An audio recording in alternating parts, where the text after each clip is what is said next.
नमस्कार मंडळी, परत एकदा स्वागत आहे तुमचं. आज आपण पाहणार आहोत मध्य प्रदेश. माझी खूप दिवसांची इच्छा होती आईबाबांना महाकाल उज्जैनला घेऊन आणायची, पण वेळेअभावी ट्रिप होत नव्हती. शेवटी एक संधी मिळाली आणि आम्ही आमच्या स्वतःच्या गाडीने नाशिकहून मध्य प्रदेशला निघालो. सुरुवातीला आम्ही पोचलो महेश्वरला, राणी अहिल्याबाई होळकर यांचे राज्य.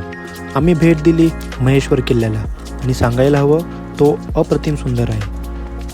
किल्ला खूप मोठा आहे आणि त्यातून त्या काळातील इतिहास आणि संस्कृतीबद्दल खूप छान माहिती मिळते. मध्य भारतातील महेश्वर शहरात नर्मदा नदीच्या काठावर उंचावर वसलेला आहे हा किल्ला. इथूनच महाराणी अहिल्याबाई होळकर यांनी 1765 ते 1796 या काळात राज्य केलं होतं. त्या महादेवाच्या अतिशय भक्त होत्या आणि म्हणूनच किल्ल्याच्या जवळपास प्रत्येक ठिकाणी तुम्हाला शंकराचे पिंड दिसतील. दबंग, पॅडमॅन, अशोका आणि यमला पगला दिवाण्यासारख्या सुप्रसिद्ध चित्रपटांचे काही भाग इथेच चित्रित झाले आहेत. म्हणजेच महेश्वर किल्ल्याची शोभा फक्त इतिहासापुरती मर्यादित नाही, ती आता बॉलिवूडचाही एक भाग बनली आहे. सुंदर फोटो घेतल्यानंतर आम्ही जवळच्या बाजारात गेलो आणि आईसाठी सुप्रसिद्ध महेश्वरी साड्या खरेदी केल्या. महेश्वरच्या ह्या साड्या त्यांच्या नाजूक डिझाईन आणि पारंपरिक विणीसाठी जगभर ओळखले जातात. यानंतर आम्ही आमचा प्रवास सुरू केला ओंकारेश्वरकडं, जे 12 ज्योतिर्लिंगपैकी एक आहे. महेश्वरपासून साधारणपणे 60 ते 70 किलोमीटरच्या अंतरावर असलेले हे ठिकाण खूपच पवित्र आणि निसर्गरम्य आहे. जर तुम्ही मध्य प्रदेशच्या बाहेरचे असाल तर तुमची गाडी मंदिर परिसरात आत नेण्याची परवानगी मिळत नाही. तुम्हाला जवळच्या स्थानिक पार्किंगमध्ये वाहन उभं करावं लागतं. त्यानंतर आम्ही ठरवलं की एक रात्र तिथेच थांबायचं. जवळपास हॉटेल्स होतीच, पण मंदिर परिसरात गजानन महाराज संस्थान आहे. ते अत्यंत सुंदर, स्वच्छ आणि नीटनेटके आहे. ते ऑनलाईन बुकिंग करत नाही, त्यामुळे आम्ही थेट जाऊनच रूम बुक केली. माऊली तिथले खूप मदतशील होते आणि आम्हाला एक मोठी खोली आणि 4 बेडसोबत फक्त 700 रुपयामध्ये मिळाली. आम्ही फ्रेश होऊन ओंकारेश्वर दर्शनासाठी निघालो. रस्त्यात एक सुंदर पूल आहे, ज्यावरून चालताना नर्मदेचं अप्रतिम दृश्य दिसतं. सुदैवाने तिथे खूप गर्दी नव्हती, त्यामुळे आम्हाला फक्त अर्धा तास लागला दर्शन घ्यायला. एकदम समाधान वाटलं. दर्शन घेतल्यानंतर आम्ही थोडं स्थानिक बाजार फिरलो आणि नंतर परत आमच्या निवासस्थानी आलो. संस्थांमध्ये जेवणाची सोयसुद्धा आहे, अगदी घरगुती पद्धतीचं जेवण. आणखी एक गोष्ट, जे वाहन तुम्ही बाहेर पार्क केले होते ते तुम्ही 8 वाजेनंतर संस्थांकडे आणू शकता. दुसऱ्या दिवशी सकाळी आम्ही उठलो आणि ममलेश्वर मंदिराच्या दर्शनासाठी गेलो.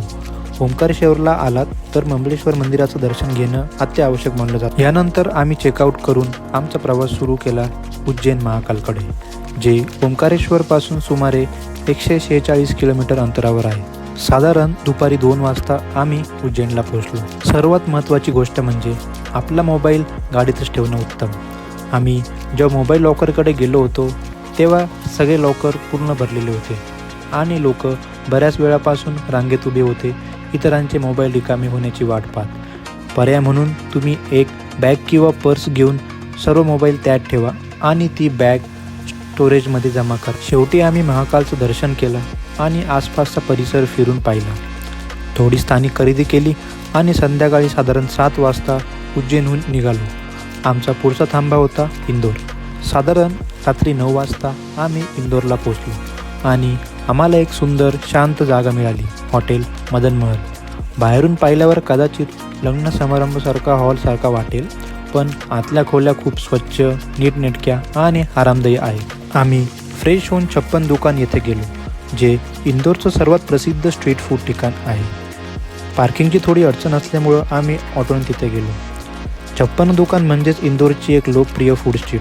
इथे तुम्हाला चटपटी स्नॅक्स, गोड पदार्थ आणि विविध प्रकारचं स्ट्रीट फूड मिळेल. पुढच्या दिवशी सकाळी चेकआउट करून आम्ही इंदोर शहर फिरायला निघालो. शहर एकदम स्वच्छ, जिवंत आणि ऊर्जेने भरलेलं वाटलेलं. सर्वप्रथम आम्ही गेलो खजराना गणेश मंदिरात. अतिशय सुंदर आणि पवित्र ठिकाण. तिथे गेल्यावर मनाला एक वेगळी शांतता मिळाली. त्यानंतर आम्ही भेट दिली कृष्णपुरा छत्रीला आणि मग पोचलो लालबाग पॅलेसला, जे भव्यतेचं अप्रतिम उदाहरण आहे. हा राजवाडा खूप मोठा आणि सुंदर असून होळकर घराणं येथे 1978 पर्यंत राहत होते.